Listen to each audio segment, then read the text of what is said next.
Vypsal jsi něco? Jo, sám.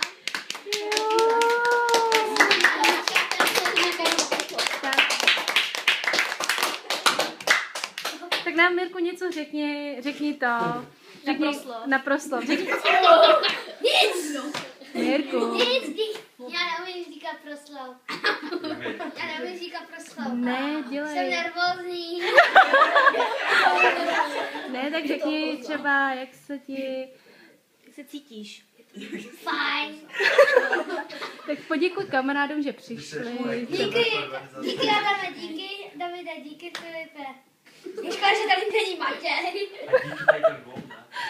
Ještě Já ti nevěděl, že přišli.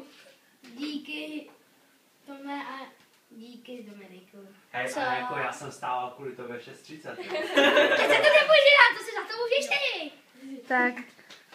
Tak jo, zahaj to svojí party.